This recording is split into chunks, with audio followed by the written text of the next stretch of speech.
Boa noite, fãs e atletas do fisiculturismo brasileiro. Hoje temos dois dos maiores convidados do mundo do fisiculturista. Ele é o campeão do Arnold Classic Ohio, Mr. USA 2008, Mr. Olympia, Brandon Curry. Boa noite. Welcome, Brandon. Hey, guys. Happy to be here. What's up to all my Brazilian fans? I really appreciate your support throughout the years, and I can't wait to travel to Brazil, man. Need some international travel for sure. Brandon, ele falou que está feliz de estar aqui e ele não pode esperar para voltar para o Brasil e está agradecendo o apoio de todos os fãs brasileiros. And also with us, a voz do fisiculturismo mundial, ele é o apresentador do Olympia, do Arnold Classic. Ele ganhou o Mr. USA no ano 2000. Bob Chiccherillo. Bob, how are you? What's up, Tarek? How we doing out there in Brazil? I'm missing my fans out there. Normally I'd be out there once or twice already, but we got COVID stuff going on, so no travel. Bob está falando que ele está com saudades do Brasil. Por causa da situação do COVID, a gente não pode viajar. Também quer retornar ao Brasil rapidamente. E com a gente, Hugo Abá, do Horsepower Pro. Boa noite, Hugo. Boa noite, Tarek. Boa noite a todo mundo aqui na live. Um prazer enorme, mais uma vez, estar aqui, em especial na presença do Mr. Olympia Brandon Curry e da voz do Bodybuilding Mundial, Bob Chiccherillo. Muito obrigado. Boa noite, Dr. Kleber Caramelo. Como você está? Tô bem, meu nego. Tô aqui com duas celebridades do meu lado, 3 acima de mim. Tô muito feliz de estar aqui com vocês novamente. Que bom que o meu amigo tá de terno aqui. Muito legal de ter o Brandon e o Bob Chiccherillo aqui com a gente hoje. E também com a gente, o homem mais elegante da maromba, Leandro Osti. Boa noite, Leandro. Boa noite, Tarek. Obrigado pelo convite. Obrigado a todos os marombeiros refinados que estão nessa live hoje. I'm very happy to be here tonight. All right. So, very nice. Bob, we need a favor from you. Sure. A lot of the fans, Hugo Abá, Leandro Osti, they're like, can you ask Bob to announce the live? Ladies and gentlemen, are you ready? Can you announce the live? Can you start the live, officially start the live with your announcement? Yeah, I think we could probably make something up. All right, you ready? All right, here we go. Ladies and gentlemen, boys and girls, bodybuilding fans from around the world, including our special fans in Brazil. Are you ready? Yes! Fantastic, Bob. Okay, so I'm going to allow some of the guests to ask Brandon Curry. First of all, Brandon, thank you so much for being here. I know you're busy, you're prepping, but again, you're proving to be one of the best Mr. Olympias in terms of representation, and we're so grateful that you're leading the sport right now. So thank you so much. And Bob, thank you so much for being here. I know you're busy. We're heading towards the Olympia, so I really wanted to thank both of you guys for representing the NPC, the Pro League, helping our Musclecontest around the world. So thank you so much. First question, Hugo Abá. Sua primeira pergunta para o Brandon Curry. A minha pergunta é referente ao que ele representa do esporte fora do palco, né? A gente tem vários campeões na história, mas eu acredito que o Brandon é um dos campeões que mais sabe se impor como um campeão fora do palco, sendo um legítimo representante. Após a vitória dele no Mr. Olympia, ele levou o seu troféu, o seu sandal, para o time de crianças, né? Que inclusive o filho dele faz parte do time de futebol americano. Eu queria saber o que ele falou para as crianças naquele dia e qual a importância que ele vê no esporte para as crianças no futuro. Okay, Brandon, there's the question. All right. Sports is pretty much one of the kids' first introduction to future life skills. I mean, when it comes to life and sports, the things you learn in sports, if you learn them early, you'll carry them through life, and they'll teach you a lot of discipline. They'll teach you what practice means, perfect practice, and hard work is really what you learn in sports. You get in what you put out. Teamwork, communication, all these attributes are the things that sports taught me, and I believe sports in kids' lives, no matter what sports, no matter individual or team, is something that can teach them a lot about life in general. Brandon falou que o esporte é a sua primeira introdução à vida real. Então, você aprende sobre disciplina, você aprende sobre a determinação. Então, ele falou que isso é muito importante para ele mostrar para essas crianças esse troféu, porque através do esporte ele pode mostrar realmente os desafios da vida, ele pode mostrar quais são as conquistas da vida. E por isso que ele gosta de focalizar no esporte das crianças. Achei muito legal. A sua segunda pergunta, second question, Uguabá. O ano passado ele fez boa parte da preparação, se não toda ela, no Kuwait. Só que esse ano, por conta da pandemia, atrapalhou os planos de muita gente não pôde viajar, ainda não pode viajar. Eu queria saber se ele tem planos de fazer ainda esse ano uma viagem para o Kuwait ou se ele vai finalizar o restante da preparação nos Estados Unidos mesmo. Ok, Brandon. I'll be out of here by the end of the week. Yeah, definitely going back. Definitely going to get in the zone.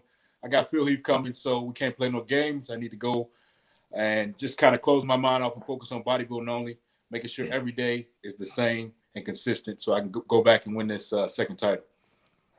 Ele falou que ele está saindo esse final de semana para ir para o Kuwait. O Phil Heath está vindo aí e ele tem que se preparar e é por isso que está indo para lá para melhorar o desempenho dele. Legal. Your question to Bob Chiccherillo, Uguabá.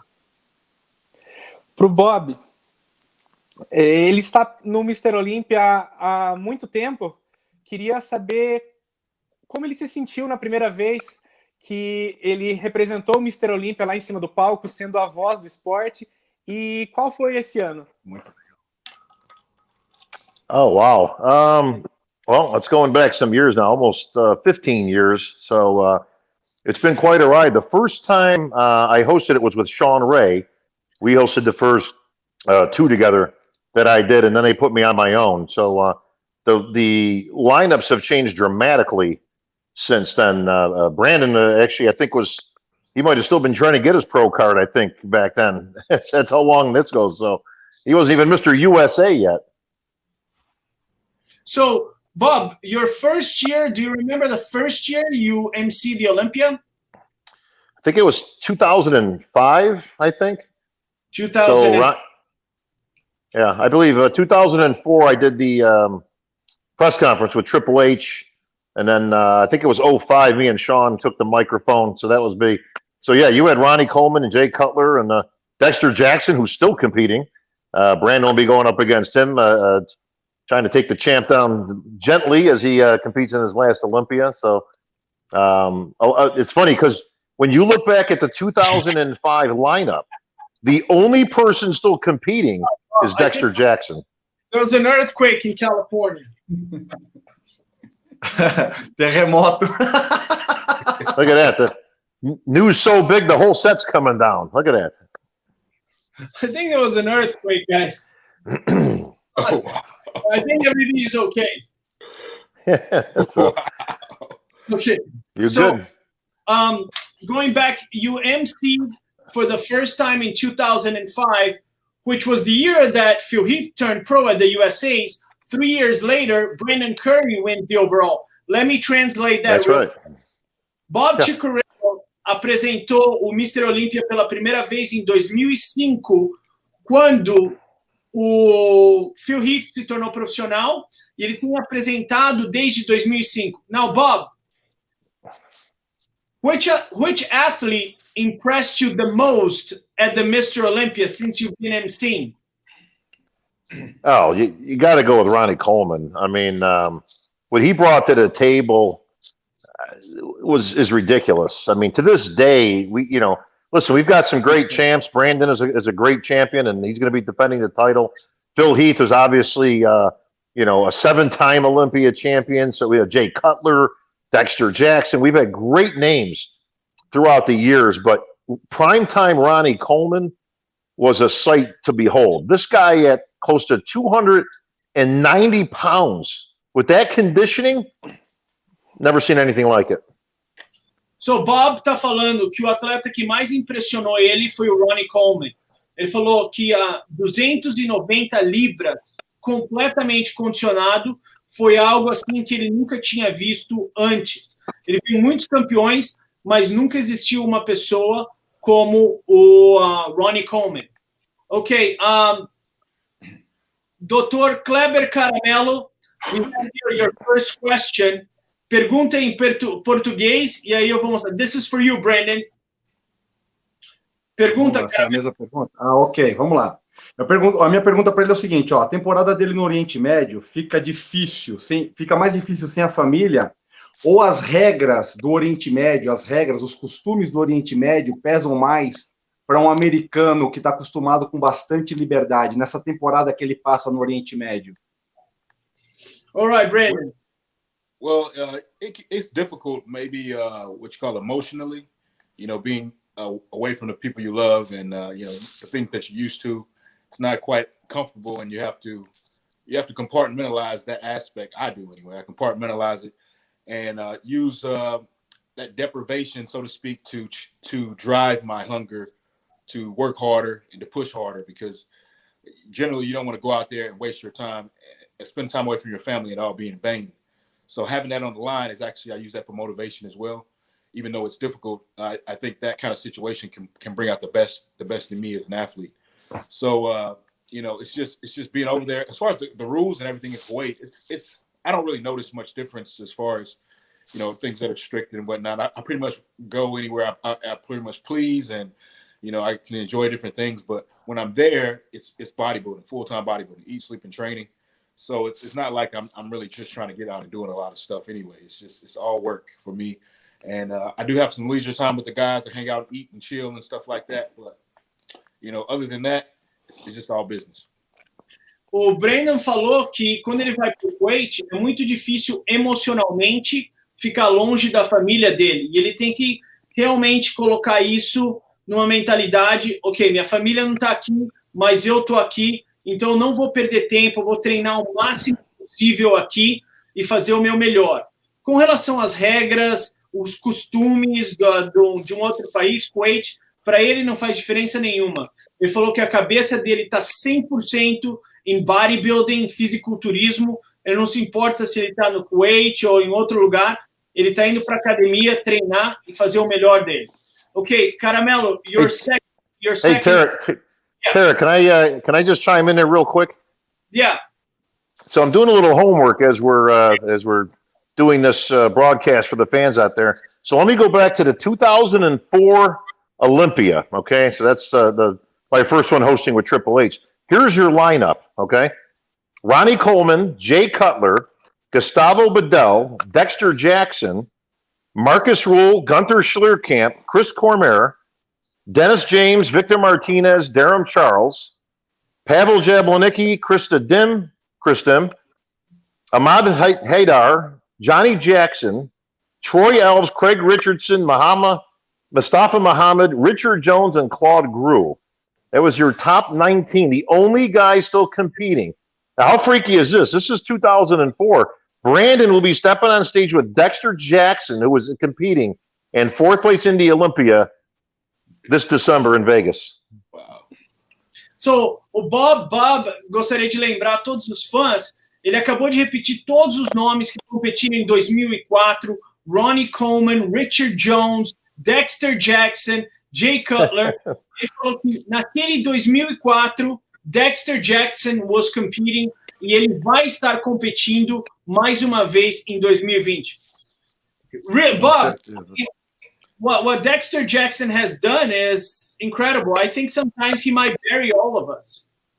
Yeah, listen, thank God he's just going to make this his last Olympic, because he could still be going. But how freaky is that, Brandon, to you, that this is a guy that was competing on the Olympia stage 20 years ago?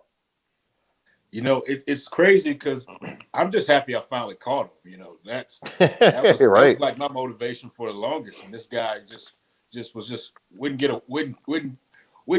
just stay close. He was always trying to get away, always improving, always there in the top, competing at the highest level. And as a young guy, seeing this guy, wondering, when is he going to age? When is he going to fall off? When I'm going to be able to beat him? It was definitely, he's well respected in my book, man. My hat definitely goes off to Dexter as one of the greatest bodybuilders of all time, for sure. Eles estão os dois escrevendo como é impressionante competir com o Dexter Jackson, que o cara está competindo faz 20 anos nos palcos do Olympia, e o Brandon Curry falou, olha, eu, pra ser sincero, estou feliz que eu finalmente consegui chegar perto dele, ou até passar ele um pouco, porque parece que minha vida inteira foi correndo atrás do Dexter Jackson. Okay, Caramelo, we have here your second question to Brandon Curry. Caramelo, sua segunda pergunta para o Brandon Curry. Minha segunda pergunta é a seguinte: depois do Mr. Olympia, todos os anos, em uma temporada normal, existe uma pequena temporada de alguns campeonatos, 1, 2, 3 semanas após o Mr. Olympia. Esse ano não vai haver isso. E isso vai prejudicar, de certa forma, a classificação de alguns atletas para 2021, de atletas das várias categorias, né? Principalmente do Bodybuilding Open, que essa pós-temporada do Olympia diz respeito ao Bodybuilding Open, né? O pessoal sempre espera muito esses campeonatos pós-Mr. Olympia. O que ele acha a respeito disso, sobre os atletas que vão se sentir, talvez, prejudicados por não poderem competir, já que o Mr. Olympia esse ano é na penúltima semana do ano? Perfeito. Brandon. Well, the Olympia is the last show of the year, as far as I know. So as far as qualifying goes, they're going to have to wait to 2021 to qualify anyway if they're not in the show and they don't place to automatically requalify at the Olympia. So it's definitely going to, the guys that are not getting able to compete, they're going to get more time, to, I guess, to prepare for 2021 before they hit the stage. But if they missed out on this one, it's no more qualification for next year. Yeah. O Brandon tá falando que, infelizmente, esse é o último show do ano e não tem mais shows para qualificar. Então, infelizmente, devido à pandemia, não tem mais nada que eles podem fazer, né? Essa é uma das improvisações que todo mundo tem que fazer durante esse ano de pandemia. Well, the next question is for Bob Chiccherillo from Caramelo. Caramelo, go ahead. Minha pergunta para o Bob é bem simples. Eu queria que ele falasse um pouco sobre a participação dele no filme Bigger, que é o filme que conta a vida e a saga dos irmãos Wader, né? Desde lá de trás, desde quando eles começaram no bodybuilding até, e ele fez uma participação, ele fez o Lou Ferrigno no filme Bigger. Eu queria que ele falasse um pouco como foi isso. Bob? So the film Bigger, which our good friend Dan Solomon was instrumental in putting together and putting all the pieces together with Eric Weeder and everybody else that contributed. This was a great opportunity to get the story of Joe and Ben Weeder out there, the early beginnings, how they started the federation, what bodybuilding was like. You're going back into the 1930s and 40s here. So it was great. Dan actually got us on there as consultants, and then we had a little bit of a cameo in there, as announcers. So it was great to work on the set and actually be able to contribute. They actually kind of almost let me direct like that whole scene where it's supposed to be the 1970 Mr. Olympia. So I was able to kind of help out, as a bodybuilding historian and tell them what was actually going on and how it worked. These are Hollywood people. They don't know our business. Yeah. O que o Bob falou, ele falou que foi uma grande honra participar do filme. Com o diretor executivo do filme era o Dan Solomon e também o Eric Weeder, para contar realmente a história dos irmãos Weeders. E ele também está falando que naquela última cena onde ele está anunciando o campeonato, que era 1970, eles deixaram ele dirigir um pouco aquela cena entre o Arnold Schwarzenegger competindo contra o Sérgio Oliva. Okay, now we're going to have questions from Leandro Osti. Leandro Osti is right here with us too. He has one of the most popular YouTube channels in Brazil. Leandro Osti, sua pergunta em português. Vai. Eu queria saber do Brandon se ele teve alguma alteração na estratégia de preparação dele, sabendo que agora o Phil vai voltar a competir no Mr. Olympia. Well, the strategy has not changed. The fire has. So I don't know if that changed the strategy, but the fire is. I mean, that's some of the best news I've heard all 2020, considering this year. It's been awesome news, and like I said, I respect it. I respect Phil a lot, and I never thought I thought my chances of being on stage with him at a high level was going to be gone, but I got a surprise this year. So it's going to be like Christmas time, and I'm going to be able to compare well and fight against the champ. So it's going to be awesome. It's going to be, I can't wait. I mean, it's exciting. So it's good news for me. Let's put it that way. Great news for me. No strategy change, though. Just kick butt is my only strategy. O Brandon Curry falou que a estratégia não mudou nada, mas o fogo dentro dele aumentou muito. Então, ele está com muito mais fogo, ele está honrado de competir contra o Phil Heath. Phil Heath é um grande campeão, mas ele não está mudando a estratégia dele, só aumentou mais ainda a motivação dele. Eu vou fazer uma pergunta aqui em inglês. Bob, I'm gonna ask a question. Shoot, bro. So I did a live with Brandon Curry on Instagram about 2 months ago, and Phil had not announced, and I just threw it out there. I said, well, Right. you know, do you think Phil will compete or not? And Brandon said, listen, you know, I don't know what's going on with Phil, but I wish he would. I really wish he would. I want to compete with him. I want to compete against him. 2 months ago, Brandon Curry was saying, I want to compete against Phil Heath. And 2 months ago, most of us, you know, we didn't know if Phil were not. Are we, you know, it looks like Brandon is up for the fight, and he's been up for the fight this whole time, right? You know why, Tarek? Because Brandon is a champion's champion. Okay, he doesn't want the easy road. He's not looking for an easy victory. He doesn't want a lineup that's not very good. What makes a true champion is the fact that they not only want to be up there and be the best, but they want to beat the best. And anytime you can beat the best, you solidify yourself. Listen, as a former competitor, I'd rather get beat by a guy who comes in as all-time bestest than win against a bunch of guys who aren't very good. And you can see Brandon's nodding because he knows. Listen, this is his chance. This is only the third time in history, Tarek, that 3 former Olympia champs and current will be competing on the same stage. It's only happened 2 other times in bodybuilding history, which was 1984 and 2013. This is the third time that this is going to happen. So Brandon gets to go up there and try to take down the 7-time champ looking for history, and Dexter Jackson, a former Olympian, a legend himself. If Brandon can beat these guys and get his second Sandow, that's history, bro. Eu perguntei pro Bob, eu falei, Bob, eu fiz uma live no Instagram com o Brandon Curry 2 meses atrás, e eu perguntei pro Brandon se o Phil Heath, se acha que o Phil Heath vai voltar a competir ou não. E o Brandon Curry falou, eu quero que ele compita, eu quero que ele volte, eu quero competir contra ele. Bob, perguntei pro Bob, parece que o Brandon está disposto a sair na guerra com o Phil Heath. E o Bob Chiccherillo respondeu, Brandon Curry é um campeão legítimo. Ele não quer ganhar de uma maneira fácil. Ele quer ganhar do Phil Heath, ele quer ganhar do Dexter Jackson, ele quer ganhar de todos os outros Mr. Olympias que estão no palco. E é por isso que ele está ganhando muito respeito no mundo de fisiculturismo. All right, Bob, thank you for that. The next question is another question by Leandro Osti. O que eu queria saber agora do grande Mr. Olympia é qual a diferença de treinar e fazer a preparação na América e no país? Easy. 2 words. Well, not 2 words. I see. It's balance versus none. So when I'm in America, I'm having to balance bodybuilding and my life with my family, life with business. But when I'm in Kuwait, there's no balance. It's 90% bodybuilding or more. You know, and in that environment, it caters to just intense training, intense focus, and intense change.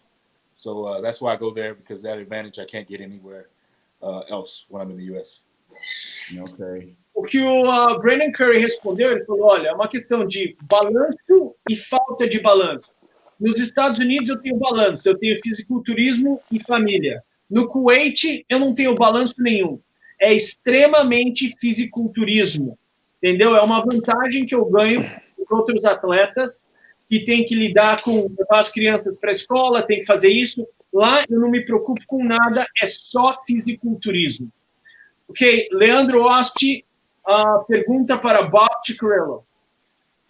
O que eu queria saber do Bob é que muitos fãs, assim como eu e vários marombeiros refinados que estão nesta live hoje, as pessoas reclamam bastante da qualidade dos atletas da atualidade, dizendo que antigamente os caras vinham muito mais condicionados para o palco. Eu queria saber se ele concorda que a qualidade hoje já não é tão boa e o que ele tem a dizer a respeito disso. Bob. Yeah, this has come up a lot over the last 5-6 years. You know, people see the quality from the 90s and the 2000s, and they try to compare it today. And listen, do I think the quality is as good today? I don't think it's as deep. That's the difference between, you know, a decade ago and today. There's still great quality. Look at, you want Olympia physiques. You got Brandon, you got Dexter, you got Bonac, you got, I mean, you know, these guys are put together. I mean, these are the world's best. Now, the difference is that list I just read you a little while ago. Okay, now that was from almost 20 years ago. And you go down that list, and there's 19 guys that are, you know, pretty damn good. You know, I mean, you start getting outside the top 10, and there's some damn good names on there. The difference today is you might get only to about 10, and then it drops off pretty significant. So there are still great physiques, but it's just not as deep as it was years ago. A resposta do Bob foi assim: os primeiros colocados dos campeonatos Mr. Olympia atualmente são tão bons quanto os campeões dos anos passados. O problema é a falta de profundidade de qualidade dos atletas. Ele falou, o cara que está em 12º, 7º, 8º, nem se compara com o cara que estava em 7º colocado nos anos 90, entendeu? Então, são os caras que estão de 5º a 15º, que talvez não são comparáveis com os anos 90, mas ele falou, os caras que estão no topo agora são tão bons quanto os caras que são grandes campeões, quanto os caras dos anos 90. Ok, Bob. Now, Tarek, let me just follow that up, just to give you an idea. So we went back some years with Dexter. So let's go back 20 years, because that was Dexter's very first Olympia. Okay, it was 2000 Olympia. Ronnie Coleman, of course, Kevin Levrone, Flex Wheeler, Sean Ray, Nasser El Sambadi, Lee Priest, Marcus Rule. Now we get into 8th through 12th, okay? 8th place, Jay Cutler. I think we all remember him. 9th, Dexter Jackson in his first Olympia. 10th, Orville Burke. 11th, Dennis James. And 12th, guy named Gunther Schlierkamp. So that's the difference between 20 years ago and today. Ele falou que, olha um exemplo, a diferença de 20 anos atrás para agora. 20 anos atrás, Jay Cutler era 8º colocado, Dexter Jackson era 9º colocado. Então, ele falou a qualidade nessas colocações mais baixas era muito maior do que as colocações mais baixas de hoje. Entendeu, Leandro? Entendi. Ele acha que a safra não é tão boa, será? What he was asking is, so you're saying that the top quality is great, but the overall quality is not as good as the 90s, the final placings, the middle placings. Yeah, listen, I mean, Brandon's going to be defending his title this year, and he's got to defend it against Phil Heath, Dexter Jackson, and this is, of course, hopefully that everybody can get here, Hadi Chupan, Bonac, Kuklo. I mean, you go, you know, Big Ramy. You know, I mean, that's just off the top of my head. So, yeah, listen, it ain't no cakewalk. You know, this isn't this is the best of the best. It's the best in the world. That's what makes it the Mr. Olympia. Ele acabou de falar, falou, meu, Brandon Curry vai competir contra Phil Heath, Dexter Jackson, Bonac, Steve Kuklo, Big Ramy. Ele falou, isso não pode ser considerado uma line-up, né, fraca. Ele falou que isso é forte. Acho que ele está se referindo à profundidade, né, os que estão colocados mais abaixo. Okay, Bob, it's my time to put you on the line. Are you ready? Beautiful. Brandon, am I ready? What, are you kidding me? Come on. Bob, Eu vou perguntar. I'm going to go in Portuguese first. Okay? Of course you are. Vou perguntar para o Bob. Numa conferência do Olympia, ele falou, ele sugeriu para o Brandon Curry que ele devia ter feito 212. Logicamente, foi um erro fatal. Né? E agora a gente vai colocar o Bob na linha aqui. Brandon Curry has won the Mr. Olympia and the Arnold Classic in 2019. Yeah. Bar none, the best bodybuilding in 2019, the current champion of, two of the top championships. At an Olympia conference, there was somebody there that mentioned something which was quite unusual, because of you're a historian of bodybuilding, so you probably remember who that was, but there was Probably. a very iconic figure who suggested that Brandon Curry would compete at the 212. I mean, where is that guy right now? Find me that guy, Bob. Find me that guy. Listen, that was all planned to give Brandon the motivation, okay, to, step up the game, right? So, listen, clearly it worked, okay, but seriously, listen, Brandon, if I go back just a few years, we go back to 2016, so just 4 years ago, okay, Brandon Curry placed out of the money, okay, past 15th, just tied for 16th. This is just 4 years ago. So, in my opinion, and Brandon can obviously answer to this, but he was at a crossroads at his career at that point, and he had the tools, he had all the features that you need, but it was literally a go big or go home. You're either gonna, step back and maybe compete as a 212 at that point, because listen, Flex Lewis was kicking ass, and taking names, or step it up. And guess what? Brandon stepped it up, and boy, did he ever, because in 4 short years, he went from not placing, very similar to Ronnie Coleman, by the way, to, placing, up in the top. Then you were 8th, I believe. And then all of a sudden, we're talking to the champ right now. So good for Brandon. But, if I go back 4 years, I think that was a real choice that you had to make, Brandon. Yeah, you're correct. You're correct about that, Bob. And that was definitely the motivation that I needed. Something I needed to hear, something that would drive me, because I'm stubborn as all get out. So you got the words to say to me, and that's definitely what I needed. So I'm actually thankful for it. See, I told you, Tarek, just trying to help my guy out, Then we're supposed to put the guy in an uncomfortable situation, Brandon. I'm sorry, man. I'm sorry, but it's the truth. It's the truth, man. It is true. Listen, listen, I only speak from the heart. Everybody knows me, I call it the way I see it. And again, we all knew Brandon had the tools again, but guess what? Guy named Ronnie Coleman had all the tools in his first Olympian. He was dead last, but he had to step it up, and Brandon needed to step it up. And let me tell you, nobody looks at Brandon. Anybody can go compare pictures from 2016 Olympia to last year when he won. It's two different people. It's two different people. Okay, let me translate that. Os caras são lisos, hein? Brandon, eu falei pro Bob, Bob, numa conferência, anos atrás, você falou basicamente pro Brandon Curry que ele devia considerar competir na 212. Como que você justifica isso? E o cara acabou de ganhar o Mr. Olympia aberto, o Arnold, Ohio. Aí o Bob falou, olha, eu tenho que me defender. 4 anos atrás, 2016, o Brandon Curry se colocou em 16º colocado, ele não estava numa posição boa, então ele tinha que fazer uma escolha, ou cair para 212, competir na 212, ou subir, melhorar, entendeu? Então eu acho que teve justificativa para eu falar isso. E o Brandon Curry falou, olha, eu usei isso como motivação, eu falei, me deixou muito bravo, eu fiquei irritado naquele momento, mas eu usei aquilo como motivação, e para falar a verdade, eu até agradeço que ele mencionou isso. Okay, Bob, I have another... Let me hang on a second before you get to that. So here's the last 4 years for Brandon. All right, talk about moving up.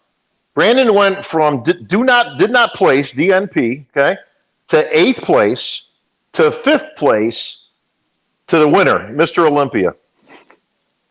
Brandon foi de número 16 colocado para oitavo, para quinto, para primeiro colocado. But I have a question, Caramel. Bob, do you think that because of Phil Heath competing and then not competing the following year, the issues with Sean Roden, Big Ramy not competing, do you think we missed the up and coming story of Brandon Curry? Because when Phil Heath came up, you had Jay Cutler and Dexter Jackson, and then you were waiting for the next star, right? And everybody was looking at Phil Heath. Do you think that because of all this commotion in bodybuilding, Phil Heath is not going to compete? Sean Roden has some issues here. We have all this stuff going on that all of us missed the fact that this guy was going from 16th to 8th, 5th to 1st. Did we miss the story? No, people that follow the sport saw the story. Like I say, they saw it with Ronnie Coleman when he went from did not place to 6th, then he was 8th, and all of a sudden, boom, he was Mr. Olympia. But if you follow the sport, and that true fans do, you could see Brandon coming. You could see him coming a mile away. And let me tell you, who else saw him coming? The competitors. They saw him coming because there's certain things you can and you can't get at this stage in your career. When you've got all the tools and you just got to supersize it. Okay, that was Brandon. Okay, he had everything. He just needed to supersize it. You can't, at this stage, after you've won the USA, you've turned pro, you're now competing as a pro. If you're missing something, you ain't getting it. Okay, like if you're missing triceps or something, they ain't coming now. Like after you've been training for 15 years, and all of a sudden, like a guy like he, oh shit, I had to work on my tries. Why didn't somebody tell me all these years? You either have it or you don't at that point. Brandon had it. Ronnie Coleman had it. Jay Cutler had it. Brandon has the same traits as every great Olympia champ that you could see moving himself up the ranks. O que eu perguntei para o Bob foi, Bob, você acha que por causa de toda essa comoção no esporte, os problemas do Sean Roden, Phil Heath não estava competindo, o Big Ramy não competiu no Olympia, que a gente perdeu a história da vinda do Brandon Curry? Porque nos anos anteriores era o Dexter Jackson contra o Jay Cutler, mas todo mundo estava assistindo a vinda do Phil Heath. Então eu perguntei para o Bob, a gente perdeu a vinda do Brandon Curry, a gente se distraiu com todas essas histórias? E o Bob falou, não, se você for um cara dentro do campo de fisiculturismo, você sabe que o Brandon Curry foi Mr. USA, você sabe que o Brandon Curry tinha genética, você sabe que o Brandon Curry estava subindo de 16º para 8º, para 5º e para 1º. Ele falou que até os outros competidores começaram a perceber que o Brandon Curry está vindo. Vou fazer uma pergunta para o Brandon Curry, depois eu vou para vocês aí. Brandon, Bob just mentioned something interesting. He said, if you're in the bodybuilding industry, you knew Brandon Curry was coming. You just knew he had the tools, he was Mr. USA, he had the genetics. When was the moment that you realized some of the guys that you were placing behind started to worry about you? When Dexter Jackson started worried about you? When Big Ramy, when Bonac started looking at you and going, uh-oh, what is he doing here? That had to be 2017. Yeah. I had that streak in 2017.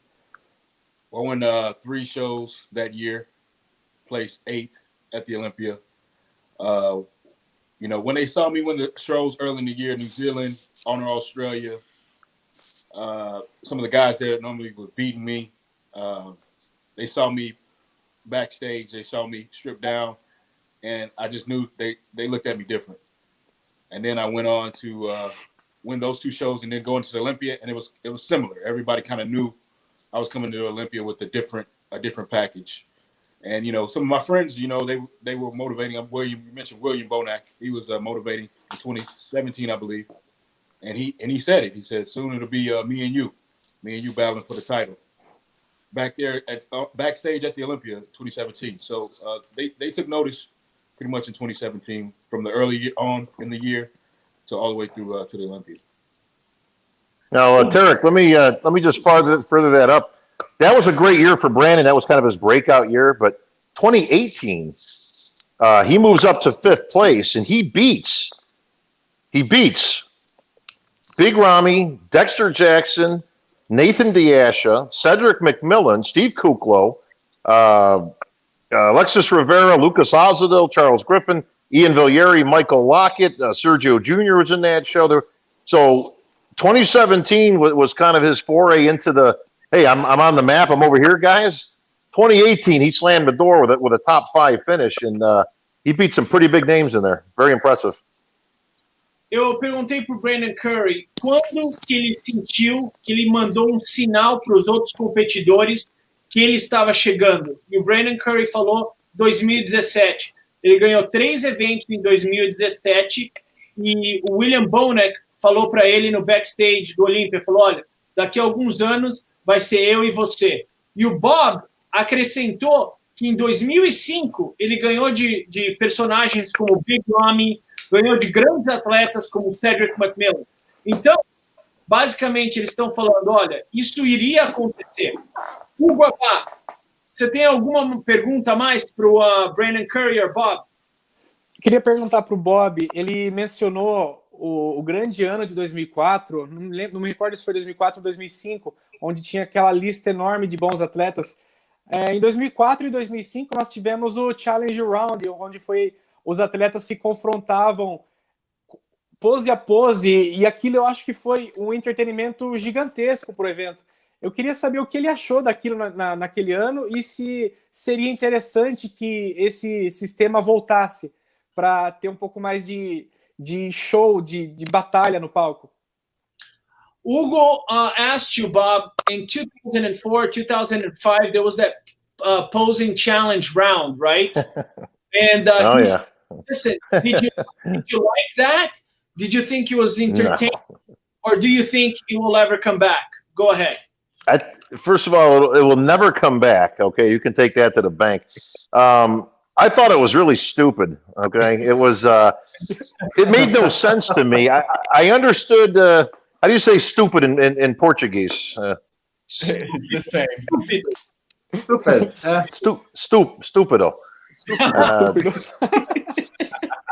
Yeah, this was not a good idea. You know what the problem with it was I know what they were going for. They were trying for some entertainment, but there was a reason that people were placed in front of other people at that time. So it's not like the guy in 5th place was all of a sudden going to beat the guy in 1st place. I mean, it was ill-conceived. It was just I hated it. I thought it was stupid.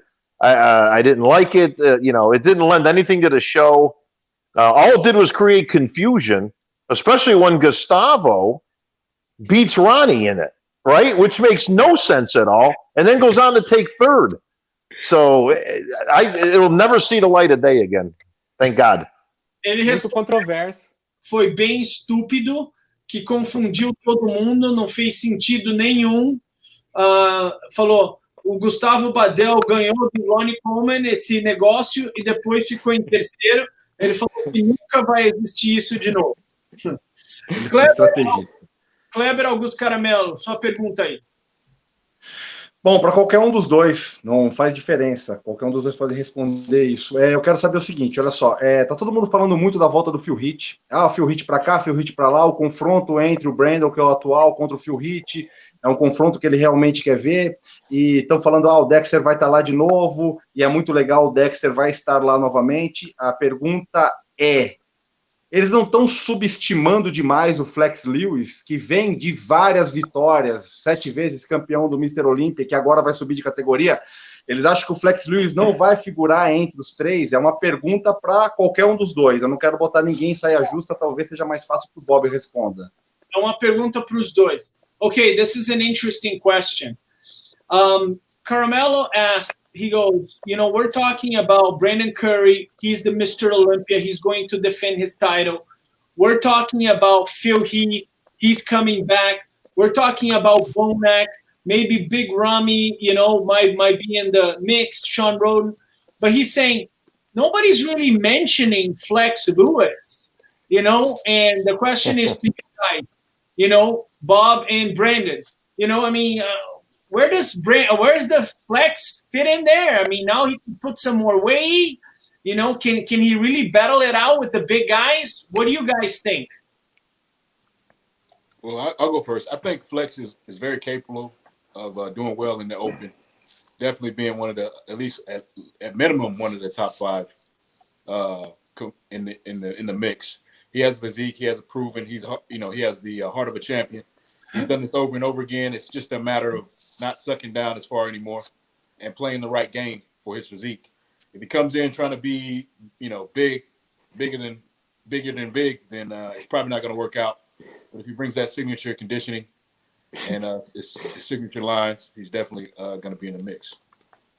O que o Brandon falou, ele acredita que o Flex Lewis vai ficar no top 5 do Mr. Olympia. Ele tem o coração de campeão e ele acredita que o que ele tem que fazer é não tentar vir muito grande, é manter a mesma estratégia que ele tem mantido, que é condicionamento e uma estrutura boa. Se ele tentar ficar muito grande, talvez isso vai comprometer as linhas e o condicionamento. Bob, what do you think? Oh boy, this is huge. Flex Lewis into this lineup.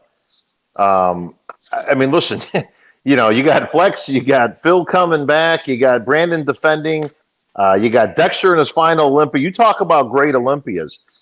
Let me tell you, if anybody is discounting Flex Lewis, and I know Brandon isn't because he knows better, he talked about having fire before. If you can't get fired up when you got a 7-time Olympia champion in Flex Lewis and a 7-time Mr. Olympia champion in Phil Heath coming for you, I don't know what can. I mean, you need a flame about 4 feet high to light up your ass because let me tell you something, that's enough motivation for anybody, but Flex Lewis is an absolute threat to this title. Brandon knows that. Phil knows that. So does everybody else on there. The only mistake he can make, in my opinion, is if he tries to come in too big. Brandon pretty much hit it on. I mean, he's not going to coach him, obviously. He's got to compete against him. But bottom line is this. I think if Flex Lewis goes in there at about probably no more than about 220, 222, he will contend for the title with Brandon and Phil. If he gets too big, he'll be like Bonac. He gets boxy, and he'll be out of the top 5. Bob Chiccherillo falou a mesma coisa. Se o Flex Lewis tentar entrar muito grande, ele não vai mostrar o corpo dele. Ele falou, eu acredito que ele tem que entrar com 220 libras, da mesma jeito que o Bonac, quando o Bonac tenta entrar muito grande, ele fica meio block, meio quadrado. Falou, o Flex Lewis tem que seguir essa estratégia e ele falou, todo mundo está contando com ele. Ele acredita que o Flex Lewis é uma ameaça total para o título. Sua pergunta, Leandro Osti. Também queria fazer uma pergunta para os dois. Hoje a gente vê uma evolução do bodybuilding, nós temos diversas categorias novas e o que eu vejo, principalmente dos novos fãs, é uma enorme paixão para os men's physiques e os classic physiques, mas eu não vejo essa paixão e esse hype violento todo para a Open. E eu queria saber se eles acham que em algum momento no futuro a categoria Open pode perder espaço para Classic Physique, por exemplo. O Leandro asked, he goes, now there's the introduction of new classes, men's physique, bikini, classic physique, and some of these divisions are getting great popularity. And he just mentioned as an example, do you think that, for instance, classic physique might overtake bodybuilding in terms of popularity at one point? No, never. Listen, I love classic bodybuilding. I think it's a great addition to the IFBB Pro League and the NPC and worldwide. But make no mistake, there's a huge difference. Those guys look really impressive. If they were to stand next to a Brandon Curry or a Big Ramy or something like that, you could forget about it. I mean, listen, Mr. Olympia is all about muscle, okay? And it's still, listen, it's the best package that's put together with the most amount of muscle with, the symmetry and the proportion, all the things that make up a Mr. Olympia. Classic will always have its place, but no, it will never replace men's open bodybuilding, ever. Ele falou que nunca vai chegar perto do fisiculturismo, falou que vai ter grande público para essas categorias, mas no final das contas, essas categorias iniciaram por causa do fisiculturismo, e ele falou, toda vez que você tem um atleta gigantesco, com muito músculo, sempre vai impressionar mais, vai chamar mais atenção. Brandon, your answer. Well, until they sell out a physique show, then I would say no. You got to have butts in the seats, and I respect what they do, and it's a great additive to the sport, of course. But it's still a business, and unless we disappear, we're going to be on top for sure. Yeah. Brandon falou, eu respeito muito essas categorias, mas no final das contas, você tem que vender ingressos. E para vender ingressos no Mr. Olympia, todo mundo está lá para ver o fisiculturismo aberto. Ele falou, enquanto a gente estiver aqui, nós vamos ser os maiores. Eu tenho que concordar com o Brandon, só antes de você me dispensar, por favor. Uhum. Ele falou... cortou. Desculpa. Não, tá no teu jeito. Sai fora, caramelo. Eu queria saber, as pernas dele sempre foram um ponto fraco, mas nos últimos anos tiveram uma evolução extraordinária. Eu acho que todo mundo aqui concorda que isso é o verdadeiro bodybuilding, que é toda essa evolução. Queria saber o que ele fez diferente, como é que foi para desenvolver e começar a deixar a proporção mais igual, porque o tronco dele é muito musculoso. E agora o negócio está mais ou menos igual. O que ele tem feito? Brandon, his question was, in the beginning of your career, people were saying that maybe your legs were not up to par with your upper body. And he said, in the last couple of years, your legs have just developed huge and they now match your body. And he's asking, what did you do to gain so much muscle mass on that body part? It just came back to, you got to make sure the muscle is contracting. The muscle that you want to be working is working. I was always a really strong lifter coming up. And I always was good at squatting and different exercises of nature. But when you focus on load and you focus on ego, sometimes you let certain muscle groups take over.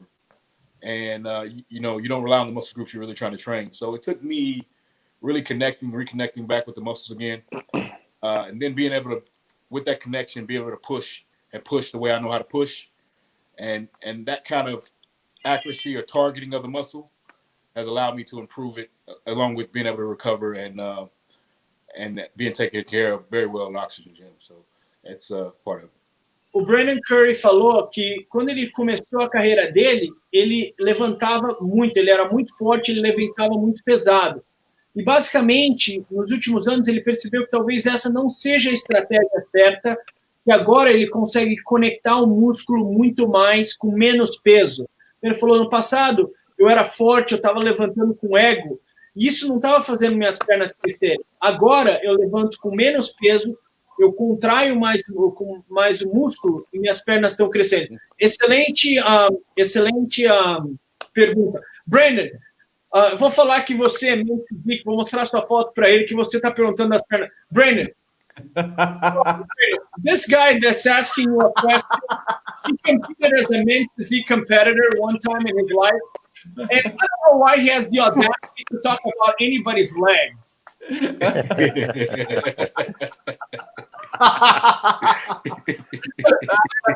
Brandon, I'm sorry.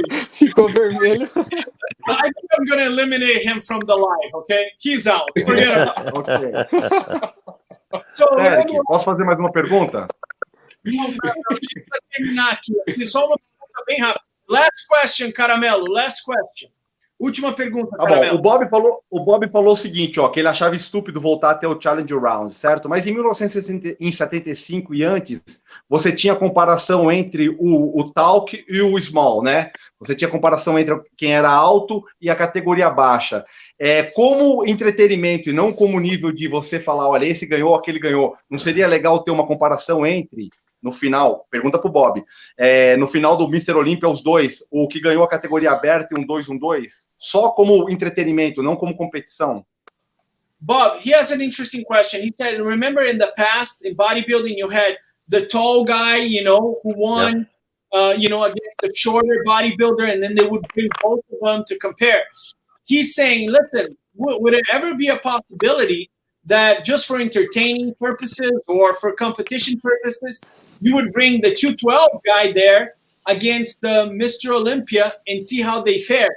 Would that ever happen? Do you think that's a good idea? No.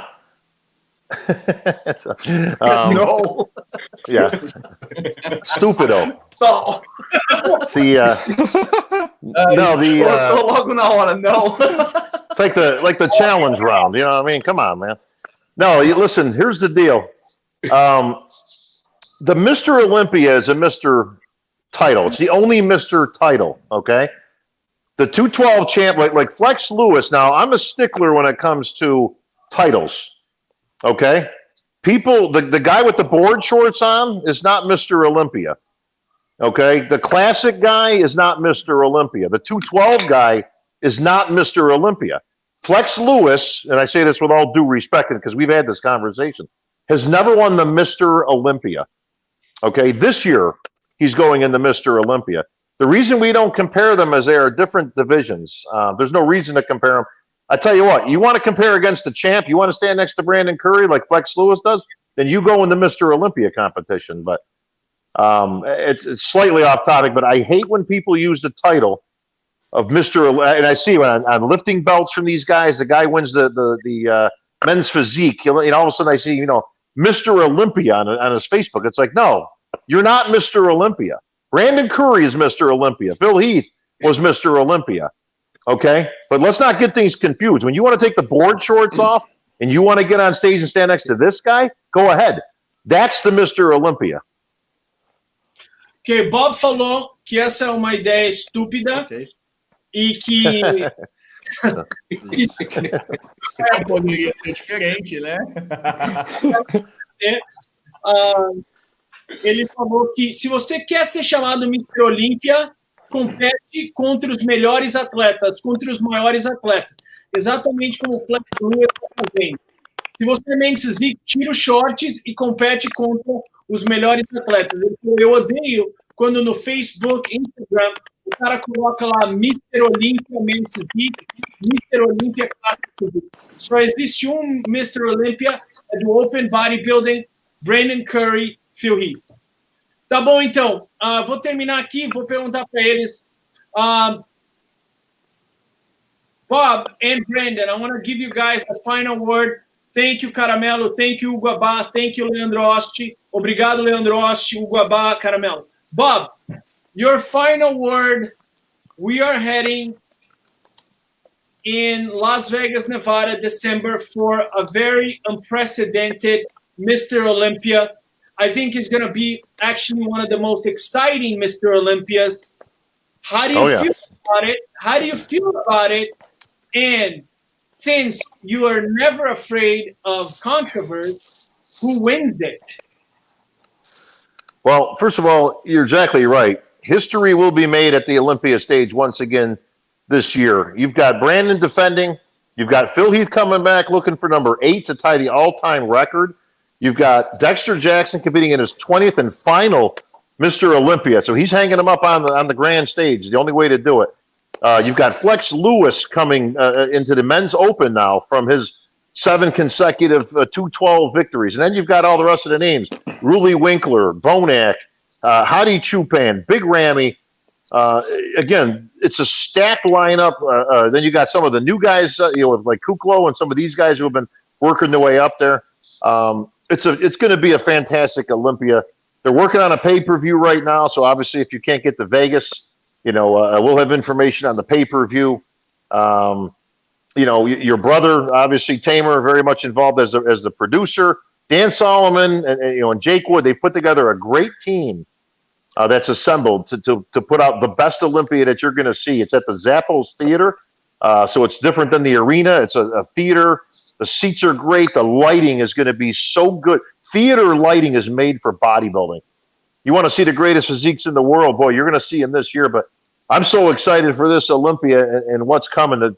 Possibly the strongest lineup in in 20 years. I mean, it's that good. And moments will be made. Now, the question is going to be, at the end of the night, Brandon, will this voice be saying, and still? Or will it be saying, and again? Or will it be saying, and new? So we got a whole bunch of possibilities. So, Bob, answer my question. Who wins it? The guy who's the best. What do you mean, who wins it? Well, I'm surprised you're not giving an opinion here, but that's okay. I forgive you for that one. If Brandon forgave you for that 212 comment, I guess I can forgive you for this.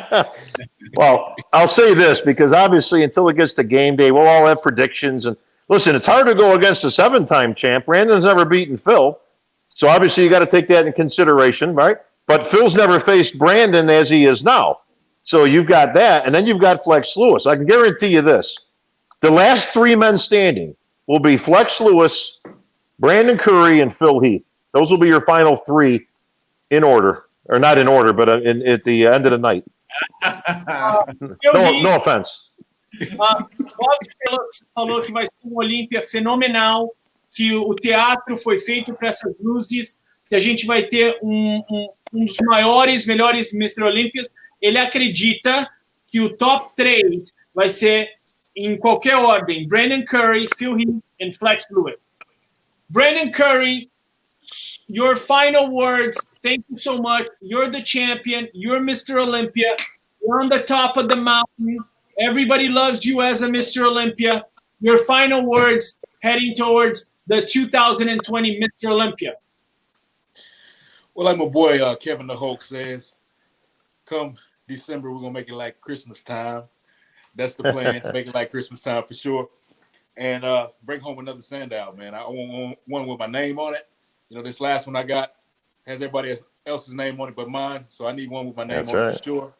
And like I say, got Phil coming back, got the 212 champion coming into the Open. This is going to be an exciting time. And like I said, I'm hyped and I'm motivated for this show for sure. And being that 2020 has been the way it's been, what a great way to end the year. Brandon Curry falou que ele vai fazer no Mr. Olympia de 2020 como um Feliz Natal. Ele está indo lá para conquistar o título. Toda vez que você ganha o Mr. Olympia, eles escrevem o seu nome no sandal, né? Então, ele tem o Mr. Olympia, mas no sandal que ele tem, não tem o nome dele. Então, ele quer ganhar esse Mr. Olympia porque tem o nome dele e ele está animado que o Phil está de volta e ele está torcendo muito para que esse seja um ano glorioso, que ele possa trazer a vitória. I want to thank everybody. I want to thank Bob, Brandon, Leandro, Hugo, Kleber. Na próxima, on next Tuesday, we have a guy that might know a little bit about winning Mr. Olympias on our live. He might know a little bit about Mr. Olympia. Nossa. So next Tuesday, we'll have 8-time Mr. Olympia, Lee Haney. Na próxima terça-feira, Lee Haney estará aqui com a gente. Brandon, thank you. Pleasure. Bob, thank you so much. Carmelo, Hugo Abá, Leandro. Thank you so much. We'll see you guys next time. Take care. Bye-bye. Fiquem todos com Deus.